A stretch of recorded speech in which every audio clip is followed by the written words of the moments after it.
ಈಗ ಹೊರಗಡೆ ಬರ್ತಾ ಇದ್ದೀನಿ. ಕಾರ್ಯಕ್ರಮದಲ್ಲಿ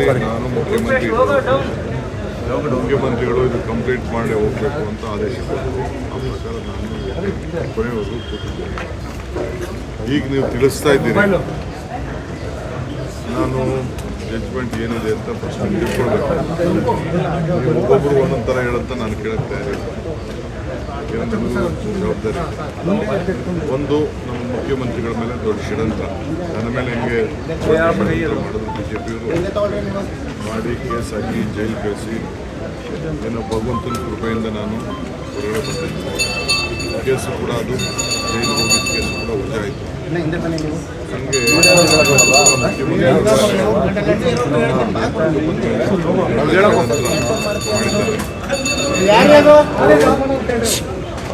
ಕ್ಲೀನಾಗಿ ಬರ್ತಾರೆ. ಯಾವ ತನಿಖೆ ಆದೇಶ ಮಾಡಿ ಏನೇ ಮಾಡಿದ್ದಾರೆ ನನ್ನ ಪ್ರಕಾರ ಅವ್ರು ಯಾವ ತಪ್ಪು ಅವರೇನು ತಪ್ಪು ಕೂಡ ಮಾಡಿದ್ದಾರೆ. ಮುಖ್ಯಮಂತ್ರಿಗಳ ಏನು ಬದ್ಧತೆ ಇದೆ, ಆ ಬದ್ಧತೆ ಬಗ್ಗೆ ನಾವು ಜೊತೆ ಇದ್ದೇವೆ. ಅವ್ರು ಮಾಡಿರೋಂಥ ಕಾರ್ಯಕ್ರಮ, ರಾಜ್ಯ ಕೊಟ್ಟಂಥ ಕೊಡುಗೆನ BJP ಕೈಲಿ ಸಹಿಸ್ಕೊಳ್ಳೋಕೆ ಆಗ್ತಾ ಇಲ್ಲ. ದೊಡ್ಡ ಷಡ್ಯಂತ್ರ ನಡೀತಾ ಇದೆ. ಇಷ್ಟು ಮಾತ್ರ ಹೇಳ್ತೀನಿ. ಬಿಜೆಪಿಯವರು ನೈತಿಕ ಪ್ರಶ್ನೆಯನ್ನು ಮುಂದಿಡ್ತಿದ್ದಾರೆ. ಇರೋದು ಒಂದೇ ಕಿವಿ.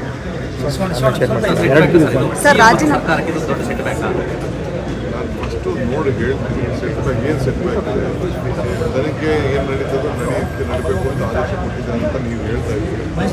ಏನು ವಿಚಾರ ನೋಡ್ತೀನಿ.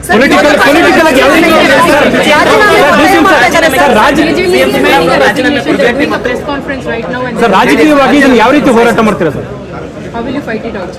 There is no question. Chief Minister is not doing anything wrong. ಓಕೆನಾ? He is not involved with any scam. It is a political conspiracy by the BJP, all of us, to all the opposition leaders in the country. This is what is going on. Sir, ರಾಜೀನಾಮೆಗೆ The Chief Minister has done anything wrong. Creating problem. We stand by him. We support him. He is doing a good work for the country, for the party, for the state.